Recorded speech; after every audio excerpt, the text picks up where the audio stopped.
This is the Meet the Fed panel. It's the Meet the Fed, Meet the Ex-Fed, Meet the TV Feds. So, on the panel, we've got David McCallum from TV show NCIS. Okay. And Leon Carroll, the technical advisor to the TV show NCIS, a retired NCIS. And what we're going to do is, before everybody else gets introduced, we're going to play Spot the Lamer like we do every year. So, Priest, if you would, we've got the first three contestants. Give me about 3 or 4 more. Absolutely. Should I talk about these contestants? Sure, absolutely. So, I can enunciate to the back row. So, we have, would you like to introduce you or shall I introduce you? Okay. I've known her since she was this tall. She's actually the daughter of one of the panelists. These are her 2 boyfriends, who she met at KWON. This one asked me to repeatedly hit him in the nuts. I don't know why. We have it on film.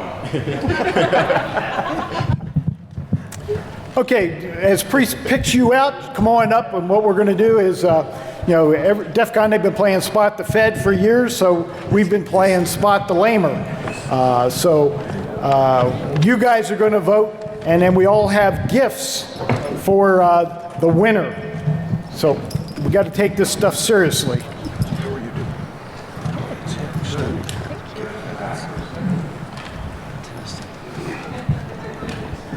This crew is definitely uglier than the first crew you brought up here, Priest. We just have to juggle this. Because this thing spins like that. There's no way of fixing it. I got it. Yes. One more? We good? Okay, got him. All right, that's good. All right, so we're going to go down the line and ask questions. And so the first question that I get the first one.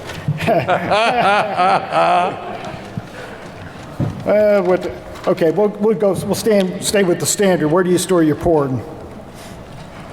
Dropbox. Dropbox.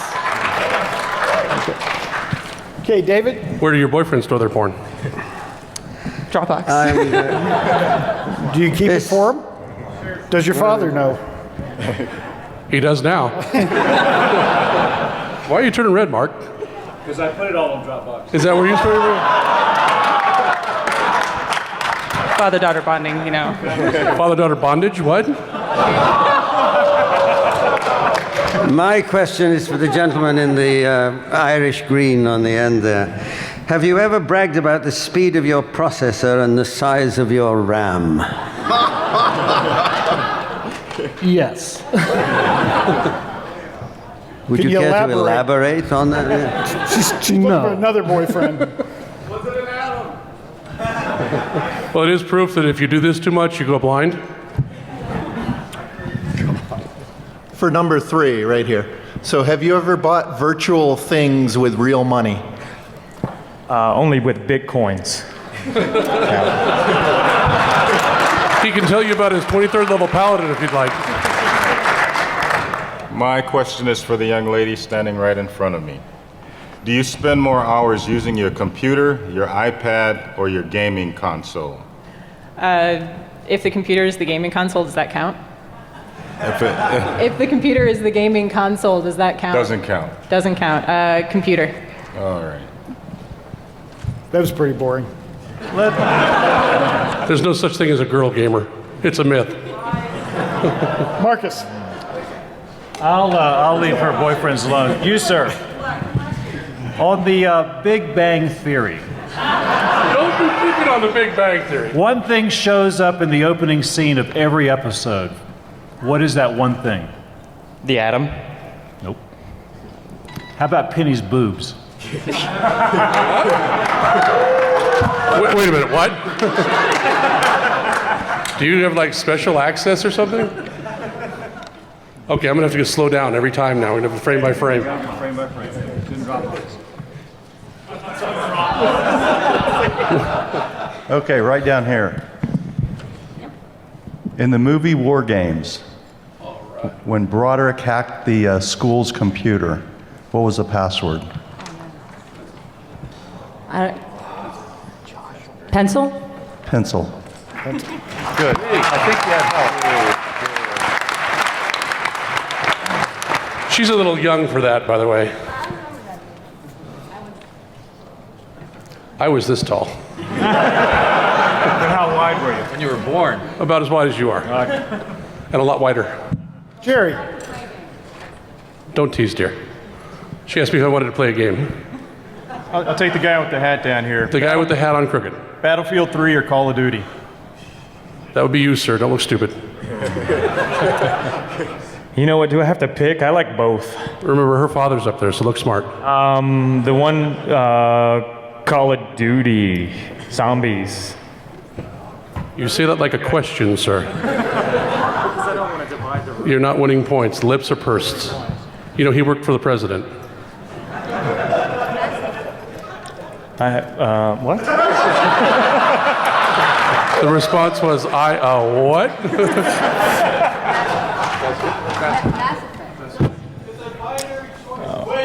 Yeah. Say Mass Effect, sir. Mass Effect. Sir. Say herpes. Herpes.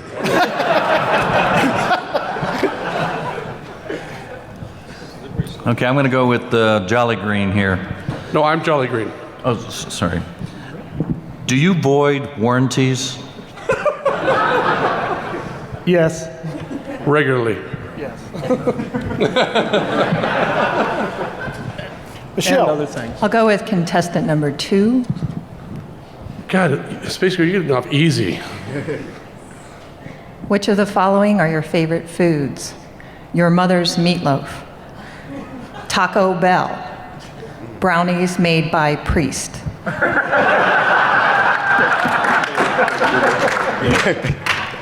How about your brownies?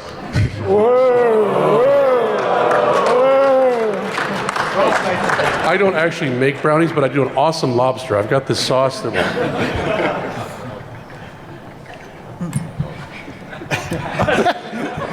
Priest, you. Oh no, it's really good.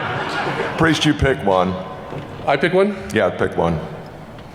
This is an ecumenical question. It'll apply to everyone.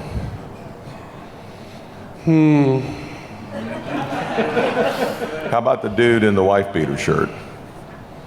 The wife beater? Oh, there are two dudes in the wife beater shirts. The one who's trying to hide from me, bobbing his head. This one right here? Yeah, that one. He's dancing, I guess. See, it's just super tight. That's. He can see what's underneath. He's NSA. He sees what's underneath. He's still hungover. The place for glistening listening, yeah.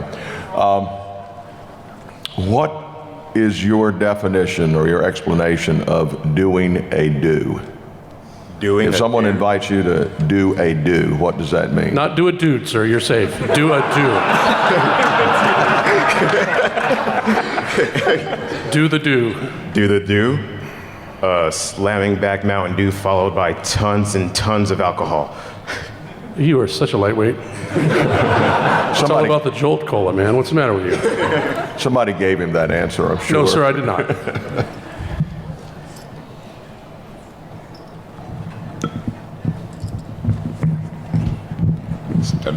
For the contestant on the end in green.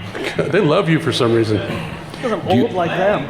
I'm old like them, that's why. In that case, do you believe that Area 51 exists? And if so, where are areas 1 to 50? As your attorney, don't answer that question. There's a helicopter on the roof. Well, they're all out there in the Nellis facility, so yes, they do all exist. Pass the microphone down, please. You have some guys in red shirts to come get him? We'll take care of it. We promise no extreme renditions unless absolutely necessary, and you deserve it. So the gentleman in the black t-shirt here, towards the end, right there. So, have you viewed more videos on YouTube or RedTube? Yes. Neither. Create my own.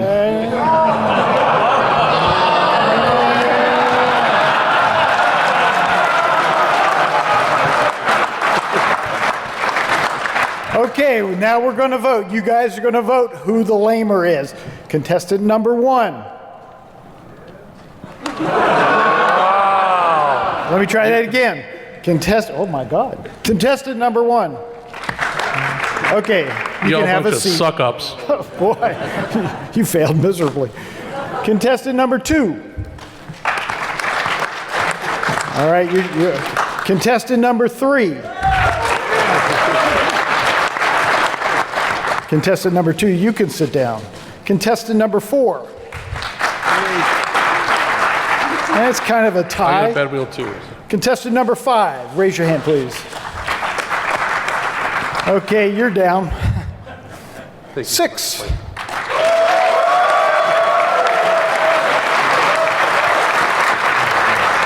All right, you guys are out here. You guys are gone. Thank you for playing, guys. Last one down. Raise your hand. Thank you for doing that. All right. Oh, one last time. Raise your hand.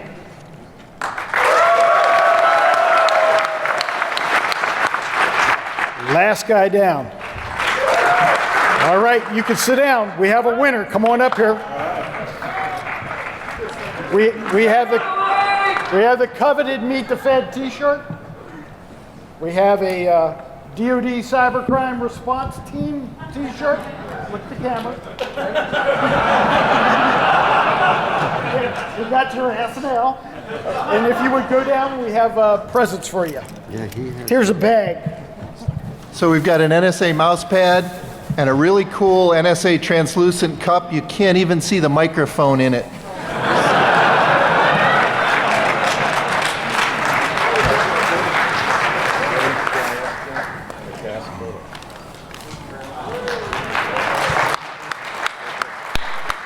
I stole a bunch of swag from Verizon, so here you go. White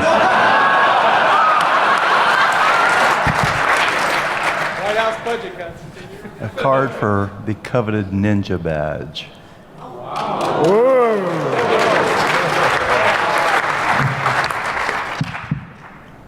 Have a mint. Give up the black. Have a bottle opener. Brownie.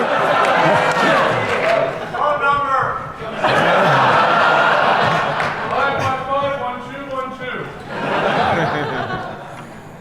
555-1212. This is a very specially designed and coveted old-fashioned glass. I assume you're old enough to drink whiskey, not just light beer anymore. This is etched. It's a collector's item. It's heirloom. I'm sure it's one that you want to pass on to your children. And because it's from NSA, you'll never lose it.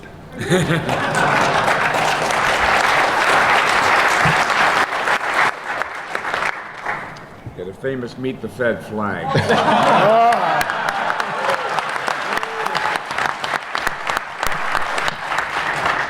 And a book of brain ticklers. All right. We have a special surprise. We have a free vacation, and the other dude. I love that. A trip for 2.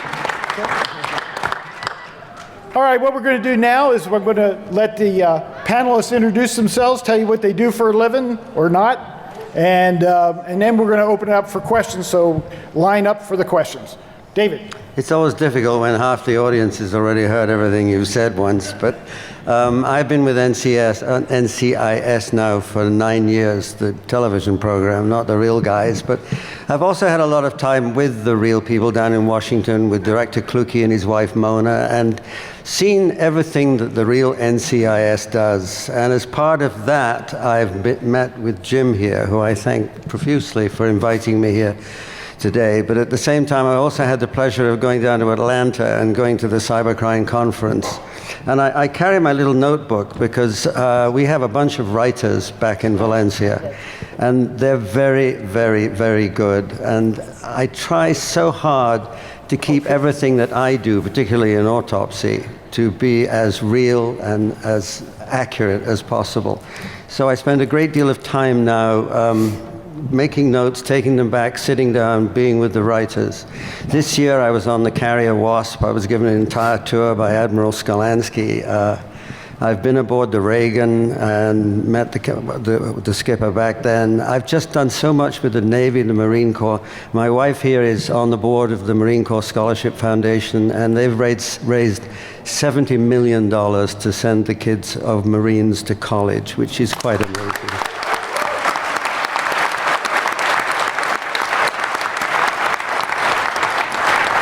So it's quite extraordinary that someone, a wee kid from Glasgow, as I'm known as back home, managed to sort of climb up here, and I'm on panels, and at the 50th anniversary of the Marine Corps Scholarship Ball, I was the MC.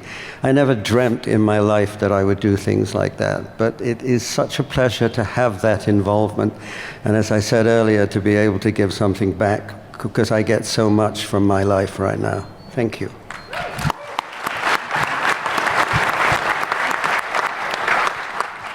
I'm Rob Joyce. I'm the Deputy Director of the National Security Agency's Information Assurance Directorate. I've been with NSA for 23 years, and my organization is responsible for the protection of national security systems, which are anything that carries classified information, handles military command and control, or supports intelligence. So we do everything from developing equipment to finding vulnerabilities and consulting with departments, agencies, and those in need. Thanks.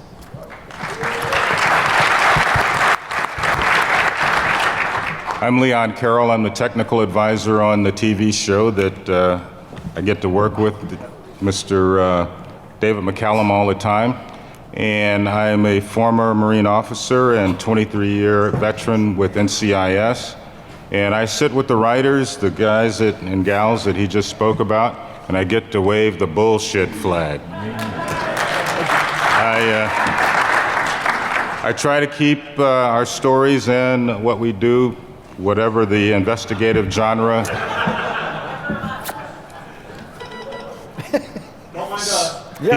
He's from Scotland. Woo. Scotch. But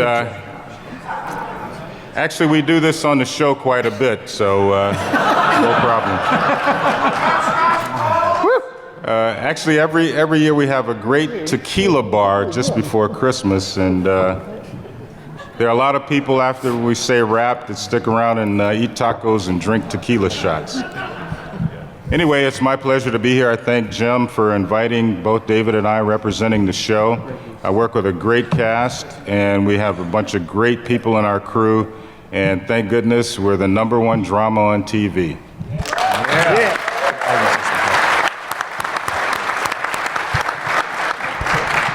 I don't know who these guys are, but I love them. So you guys are going to save some of that for the questions too, right? No, I mean, if we get good questions, you guys are going to help out the audience. So good afternoon, hackers. I'm Mark SACHS. I'm a retired Army officer. Did 20 years as a Corps of Engineers guy, jumped out of airplanes, blew things up. We built targets for the artillery. That's what engineers do. But along the way, I had a passion for computers and networks and things that talk to each other. And Uncle Sam figured out I knew probably more about computers than I knew about blowing things up. So I wound up running 18th Airborne Corps' networks back in the mid-90s, 4th Infantry Division's networks in the late 90s, and was summoned to Washington in 1998 after a series of intrusions that scared the living crap out of the Pentagon. And we stood up the Joint Task Force for Computer Network Defense. We were the first group to really take on this problem of what happens in cyberspace when people are attacking DoD and others. That group is today, the DNA of it lives on in US Cyber Command, and a lot of good things have happened since then. When I retired from the military at the end of 2001, September 11 had just happened, and I was summoned by the White House to be an appointee working for George Bush, actually underneath Condi Rice's staff in the National Security Council, where I spent a year and a half at a policy level, but I was a geek in the White House. And I tell you what, that is one cool experience, because everybody else there is political appointees. There are 1 or 2 people that have the technical skills, and it is fascinating to work at that level. I would really encourage anybody who has these opportunities, if you can serve your country at that level, please do so. It's an experience that... just that like these guys are serving their country. Yeah, just like these guys, yeah. So today I am at Verizon, so this is why I get free Verizon swag. And if I get a good question, if somebody comes up and tells me how much they've hacked AT&T this afternoon, I will happily give them some more Verizon swag. There's your first good question. Good afternoon. I'm Mark Weatherford. Like Mark SACHS, I am a retired naval officer. I was spent 20 years as a cryptologist in the Navy.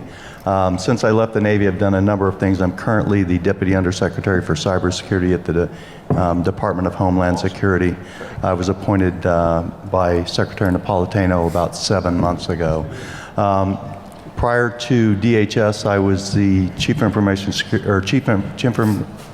Security Officer and Vice President at the North American Electric Reliability Corporation, where I worked with the electric utilities across North America, helping them put in the policies and programs to secure their environments. Prior to that, I was worked for Governor Schwarzenegger. I was the Chief Security Officer for the state of California for a couple of years, and then prior to that, I was in Colorado. I was the Chief Security Officer there for a couple of years. At DHS, we have quite a growing responsibility for cybersecurity. We have three major functions. We protect the .gov environment, so all of the federal civilian agencies, we're responsible for working with all of them to make sure that they have not only the policies in place, but the controls in place and that they're doing all the right things to secure their different environments. We also work with the private sector, primarily with the critical infrastructures, helping them respond to incidents and intrusions into their environments. A lot of control system work there. We also respond to incidents of national significance. So when anything really big happens, we put teams on the ground working with private sector and government organizations to help mitigate and respond to those. So, and like Mark said, DHS is a great place to be. I don't know if any of you heard my speech yesterday, but we are always actively recruiting, and we're recruiting for people who can think outside the typical federal government way of thinking. So that's why I love the con, because I get to meet a lot of people, and I've actually picked up a few very interesting resumes for people that want to come and participate in what we're doing in the government.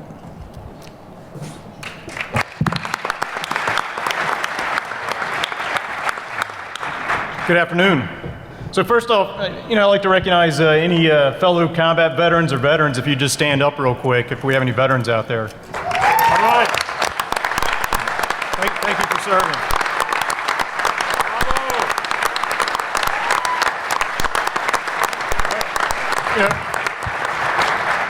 Yeah, thanks again for serving. Name's Jerry Dixon. I was the former director of the National Cybersecurity Division at DHS, ran USCERT. Worked at everybody's favorite agency, the IRS. I ran the incident response team there. But prior to that, I ran security for Marriott International. And so, now I'm with a group called Team Cumry, a not-for-profit security research group. If you get a chance, go out to the Cumry website. There's tools that we give back to the community. Spell it. CYMRU. So if you're not familiar with it. But we have tools like the malware hash tool. We provide a lot of things. We try to give back to the internet community at large. We also have a group called Dragon Research that we're always looking for researchers to help out, basically being able to take a look at our insight and basically find other ways to develop tools to help a lot of different organizations. Thank you.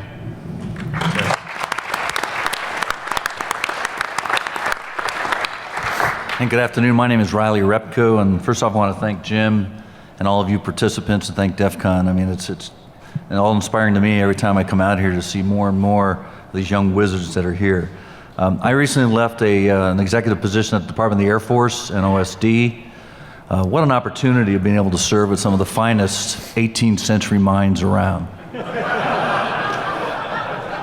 All right, I came from the private sector. My role there was to kind of build the bridge between our needs and your solutions, kind of identify the seekers and the solvers. And as Mike Hayden, former director of the Central Intelligence Agency and NSA used to say, he said, God made the four natural domains, air, land, space, and sea. Man made the cyber domain. God has done a better job. But I'm delighted to be here and look forward to answering any questions you may have.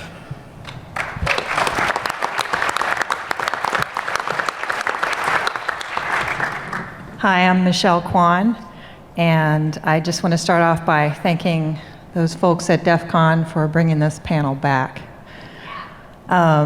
This is my 10th con. Happy to be here. Let's start back in those days. I was in 2004, winner of the most innovative antenna, the Wi-Fi shootout. I then moved on to be the Director of Wireless at the Department of Justice. I then moved to be the Deputy CISO at the Department of Justice, where I built the Justice Security Operations Center. And from there, I moved to be the Director of EX-USCERT. Now I have my own consulting firm, and we specialize in security operations centers.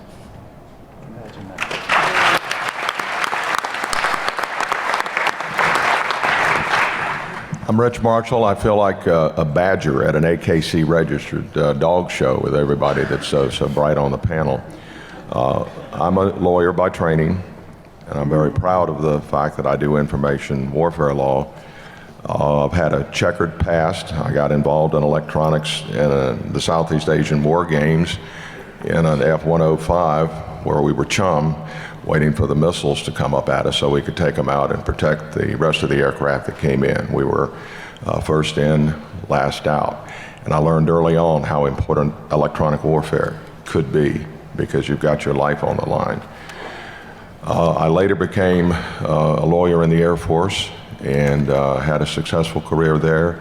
And then I moved on to the National Security Agency, where I was the Associate General Counsel for Information Assurance. Worked for 4 different gentlemen who happened to lead in that particular position. My proudest accomplishment when I was in that position was being the legal architect for Eligible Receiver 97, because that demonstrated to the national leadership that information warfare was real. It also gave me an opportunity to learn a couple of very important leadership lessons.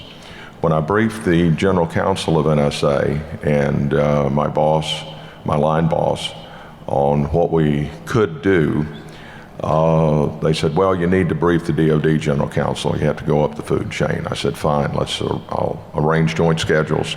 And they said, no, you go by yourself. I briefed the DoD General Counsel, and I think you were in on that briefing at that time. And once again, it was, great job.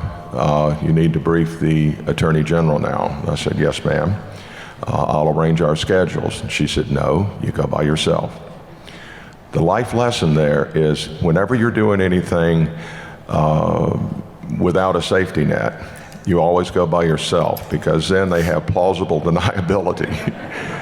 But ER-97 was so successful, and like any successful venture, it has 1,000 fathers. Failure is born illegitimate. But that was an absolutely awesome experience. I subsequently moved on, worked at the White House with Mark, and then later came back to NSA and did legislative liaison, which was just absolutely a fascinating opportunity. And then I subsequently had an opportunity to go down to the Department of Homeland Security, where I was the Director of Global Cybersecurity Management, another fascinating opportunity. And I retired from NSA on the 15th of December, which was a Friday, and then the following Monday I moved to a startup that lasted 3.5 months. I'm suing them. Part of my DNA. And now, like Michelle, I run a consulting company and really enjoy what I'm doing. And I'm just very happy to be here. This is my 11th one.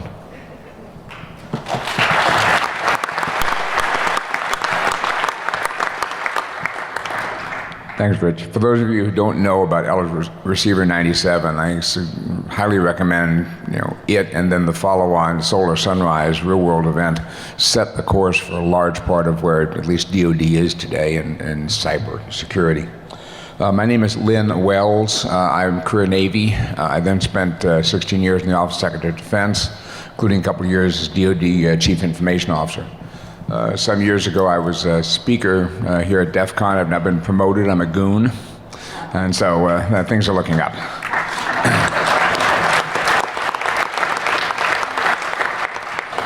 Right now, I'm over at National Defense University, had a small center called the Center for Technology and National Security Policy. And from this, I'd like to ask the audience 2 questions. We did a conference about a year ago on the trajectory of revolutions, looking at the Arab Spring and how are things going to work out.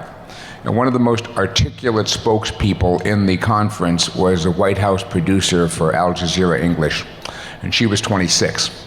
And talked about how Al Jazeera used Facebook and Twitter and blogosphere and other social media to alert the correspondents to the emerging issues. And so at the end of the conference, I said, what's the next big thing? And her answer at 26 was, I'm too old, ask the young people. So, but there are a lot of you young people out here, and part of the problem is we have is usually in our conferences I ask how many people are under 35 and get single-digit hands. So one of the great values for us, for me at least, of coming here is to get your opinions, and I'd really value your thoughts on what how 5 years from now you would vector people to better sources of information. The last point is that we're working with DARPA on a project called Social Media and Strategic Communication. And one of the things that my center's been asked to do is look at the risk posed by social media. And not just to leak the wrong stuff, but that are we raising a generation that thinks in 140-character sound bites? And how do you put checks and balances into a governance system where the velocity of information is so enormous? Again, if any of you are interested in working on that, I would love to talk to you. So I'd just like to close by saying last month I had the privilege of beginning my 49th consecutive year with DoD. And every morning I wake up and say, wow, what really interesting thing is going to happen today. And if any of you are interested in careers of government, I cannot commend it to you hardly enough. Thanks.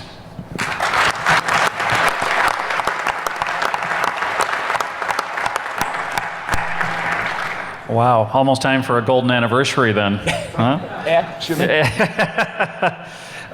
So I'm Rod BECKSTROM. I've spent most of my life in Silicon Valley doing high-tech companies, but had the great honor to work for the federal government for a while. So I wanted to share that story and to encourage those of you who haven't had the privilege to work for the government yet to consider doing that. I fell in love with computers when I learned to program in Fortran when I was a teenager, and started my first software company when I was in graduate school at age 24 in my garage apartment in Palo Alto. I got very lucky because we built something that people seem to actually need in trading derivatives around the world, and that company grew to be a global company and went public on NASDAQ, and I got to run that and build a company from scratch to a public entity and run that for 5 years, which was a great experience, and then got to work with a lot of other good startups in Silicon Valley and helped start a number of companies. I was in New York on 9/11, and my life changed, like many of our lives changed, and was called to a form of service and worked on Track 2 diplomacy in war zones around the world. That network spread in a viral fashion, and we decided to model it on Al-Qaeda. And by modeling on Al-Qaeda, we had to then understand it and decode it, and that led to a book called The Starfish and the Spider: The Unstoppable Power of Leaderless Organizations, which describes decentralized movements and networks, including Al-Qaeda and many other networks like this community. Because of that book, I got incredibly fortunate, and Admiral McConnell, the Director of National Intelligence, who is an amazing man, was very kind and recruited me to be on his senior advisory group, because he thought the ideas in the book were quite provocative about networks, cybersecurity, and social networks. And so it was my great honor to serve on that group with him and other leaders from the intelligence community, as well as 4 other members from the private sector. And then I was asked to run the National Cybersecurity Center, which was created by a presidential directive, and Admiral McConnell and Secretary Chertoff and SecDef and the Attorney General asked me to come and stand up that organization. Which is a startup. So I'm a startup guy, but this is a startup in government, which was completely different. And I was lucky to work with many of the great people at this table. We got the concept of operations approved. We created the 21st component of DHS, The first component was the Coast Guard, created in 1790, that then got merged subsequently, I think, into the organization that Mark's running now, and Michelle and I worked together as well on these issues. Anyway, it was a great experience. I worked for the Bush administration, also for the Obama administration, left and had the good fortune to be asked to lead ICANN, the multi-stakeholder body. This time in the federal government gave me the tools that I needed to work at ICANN and to understand not just the private sector, but the public sector, and how incredibly challenging and important the work are that everybody in the government does, and just gave me a tremendous appreciation for the people who do public service. Amazing experience, changed my life.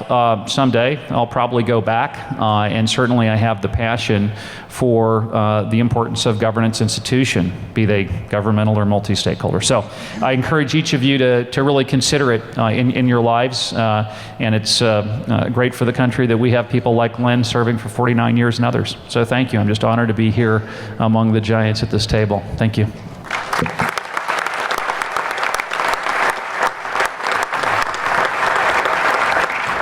I'm Jim Christie. I'm with the Department of Defense Cyber Crime Center.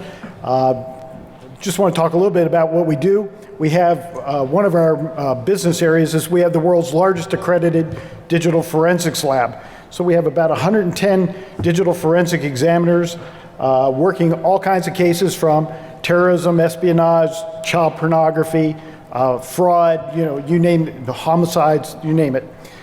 We also have a training academy where we train all the criminal and counterintelligence investigators in the Department of Defense on how to conduct a cybercrime investigation and how to do digital forensics. There's several other business areas. One of the initiatives that we have is the Center for Digital Forensics Academic Excellence.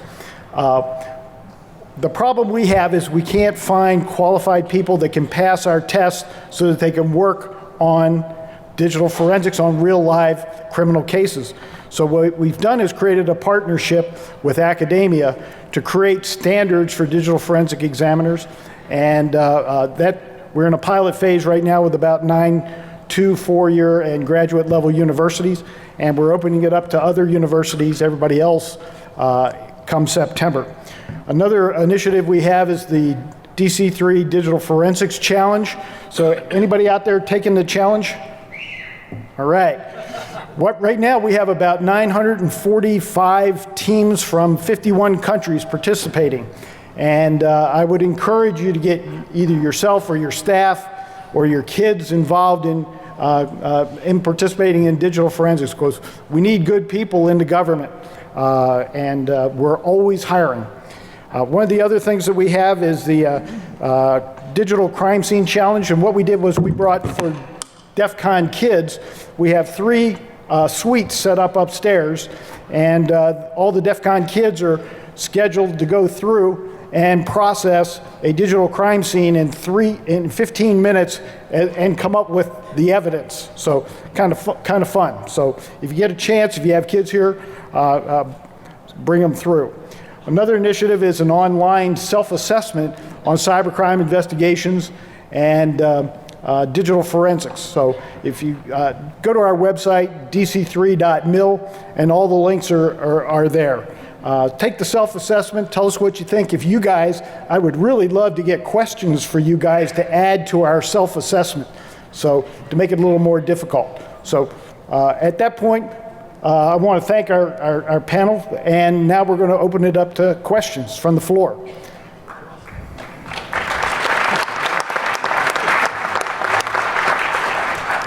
My question is for Rob and Rich from NSA, or really any of the 3 letters. Do you see a shift in your recruitment to move away from more the standard of having a 4-year degree and have the exception based upon experience? So NSA is certainly a very talent-based organization. So to come in and be a technical person in NSA, you absolutely do not have to have a technical degree.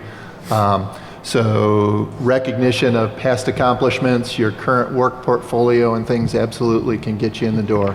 I think, one of the big things we look for is that audacity, right? That's one of the reasons we're here at DEF CON. You look at hackers often know the networks they're penetrating better than the system administrators know them themselves. So we're looking for people with that kind of mentality that really want to dig into the details, understand the technology, and apply it. So that's what we're looking for. Great, thank you. Let me add an Mark, did observation. you want to? Yeah. Oh, go ahead, Mark. Let me go first, Rich. I will. Do you mind? No, hell, no. You used to be my boss. I got to say yes. You take his turn, he's going to sue your ass. Wait, go ahead, Rich. No, that is absolutely right, you know, and I talked about this a little bit yesterday in my remarks.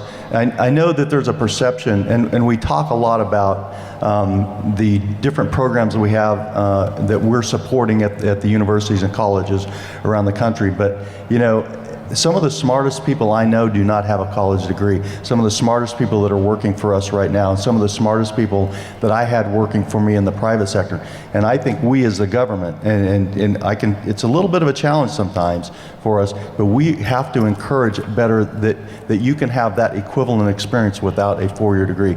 And the way I like to, and the way one of my really smart friends put it to me is, I spent 4 years with my hands on a keyboard. Well, a lot of other people were spending 4 years in college.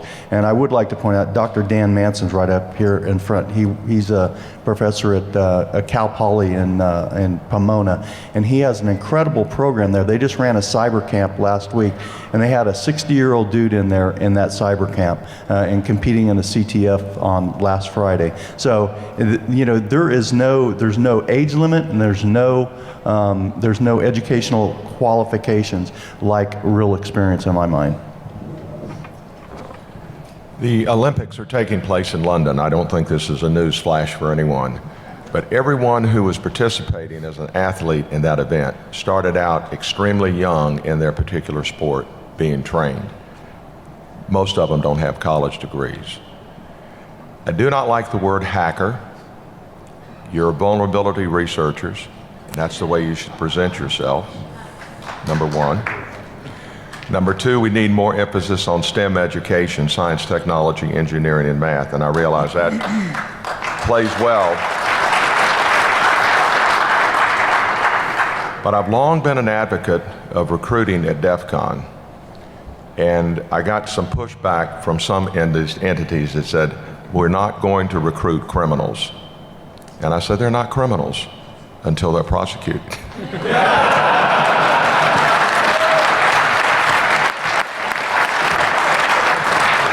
So give them an opportunity to get out of their mother's basement and earn a living. Don't sit down yet. One other comment.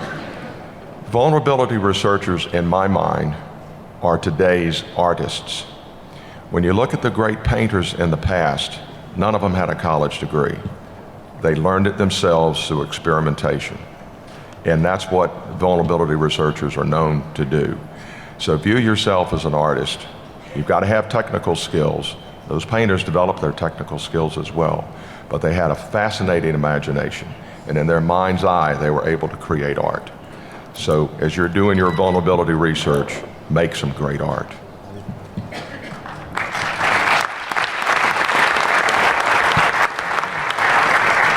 Really loud, please. So we talk about education, and there's more to, you know, being a vulnerability researcher to just what you know, right? We have a mindset. I mean, the brightest people, we don't have degrees. We don't have certifications. We don't need them. But we're forbidden also from teaching the next generation. I mean, a lot of, you know, two-year universities, four-year universities, a lot of us could really teach people. Now, it's not impossible. I've found other ways around it, but it would be something that not only to get jobs for the future of the people, but we need a way to teach. I mean, I look back here, I see a lot of potential teachers, and not just the jobs, but the future. Now, specifically to the NCIS staff, I would ask, would it be, I don't watch TV because I want to do stuff for the kids, right? Teach my kids the best I can. Exactly. Would it be possible to have an episode where you had maybe even a season where, you know, there's a big security crime, you guys say this guy was the guy that found it, you know, and you go back his life about how he got there, not just the end point and make a big deal that he was the person that was able to actually find the crime, but how he actually became his life. So you kind of how we grow into being vulnerability researchers. So I ask if you guys could pass that on as a potential plot.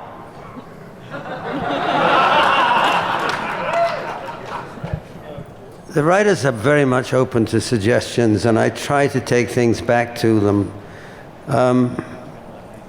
What you're really saying is the background to something that's already happened, which is always the hardest thing for them to do, because either you do it in a flashback or else some people talk about it, neither of which is instant, neither of which is really very exciting on television. But it is something when you say the background, you mean, I'm much more fascinated about what you're saying when you say that you can't teach because you don't have university degrees, therefore you don't have your, what we call in England, diploma of education and everything. Well, it goes to a point that people have problems. There are people that are hackers, or vulnerability researchers, they don't even know that they're doing it, right? You know kids that know stuff and can do stuff on computers that nobody can do. But they don't have any role models they can base off of, right? It's very, very hard. There's no way to measure yourself versus what you know versus what you don't know. We need sports athletes and stuff. We broadcast that shit all over the place, right? They know if they want to be an athlete. We don't have a way for them to say, you know what? You're doing the right kind of stuff. You just don't know it. It's something that we need some kind of role model in maybe a program or something that shows not only the end point that they fixed a crime or something, but so they can identify with who they are. Well, it's definitely an episode that involves McGee, who is our computer vulnerability investigator. So I think that it's an idea that I can definitely and will put to the writers. Thank you.